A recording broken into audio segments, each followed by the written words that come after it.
So, I just heard the audio na ginamit ko yung headset ko, and I think nagfe-feedback siya kasi nararamdaman niya na malapit yung nagre-record ako ng video. So, I'll just use the audio of this. Just bear with me. It's fail, but it's fine until we get there.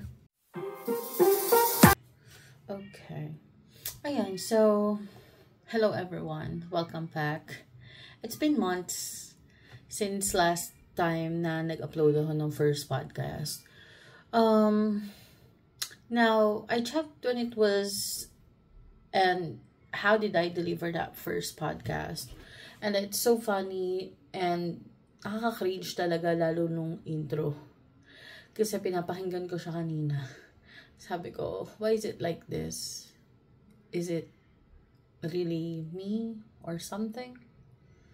Ngayon, I just want to express how I really feel. Bakit nga ba ako nagpo-podcast? Or bakit ako nag-podcast?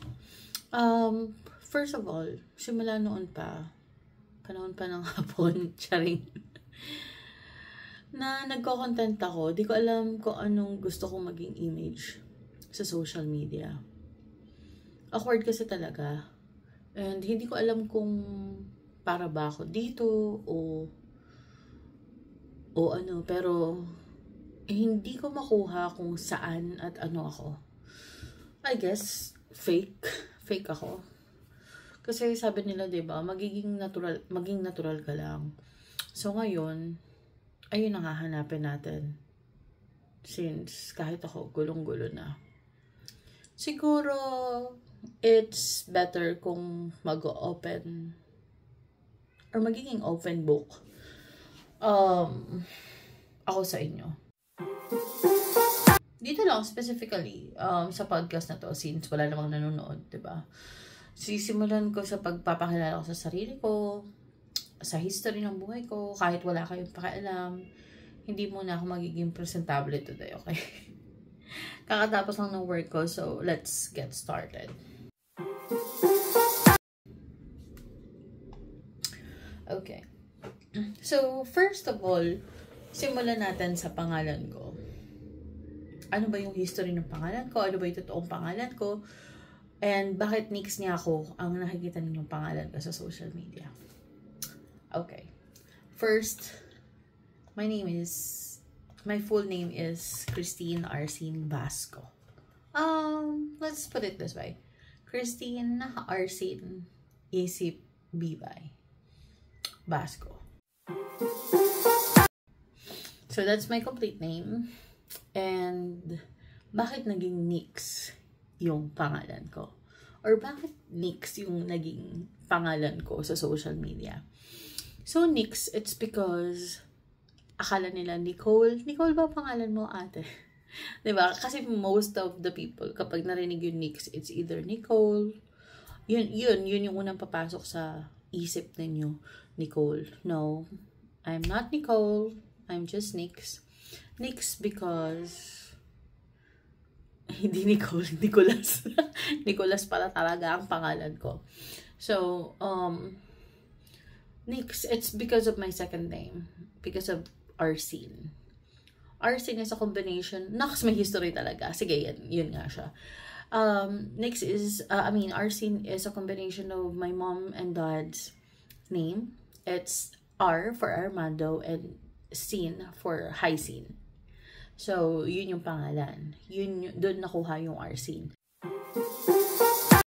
Now, no high school ako, merong mga tumatawag sa aking Nikra. Alam mo yun, di ba uso yun, yung babaligtarin mo yung basa ng pangalan. Ganon. So, doon siya nakuha. It's Nikra. But since Nikra is awkward, di ba, kapag tatawag ka, let's short it. Nix.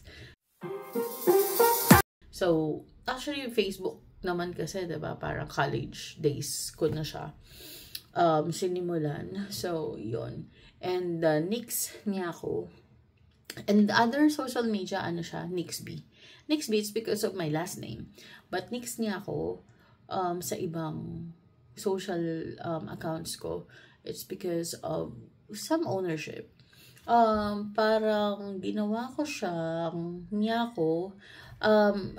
Judge Mondays, di ba kapag nagte-text tayo before yung niya, it's ang original nun is N-I-Y-A,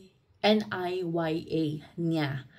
And then, nagiging N-I-A-N-E-A sa mga text. So, Nya is Nya. Ko is, imbis na K-O, ginagawa natin siyang either Q or C-O or C-O-O-H. So, it's Nix Nyako means Nix Nyako. Gets niyo ba? Gets niya, sorry. Gets niyo ba siya? So, Nix Nyako means someone, parang ownership siya.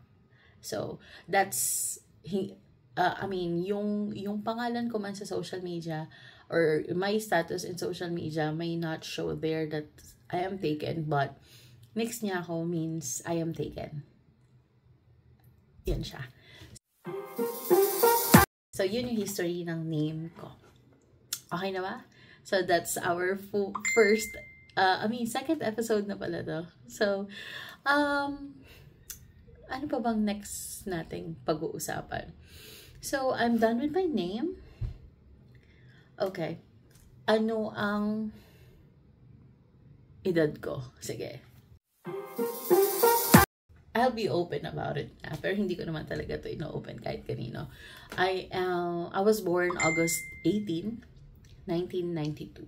So yes, I'm 32 years old, going 33, and I am Nix Nyako.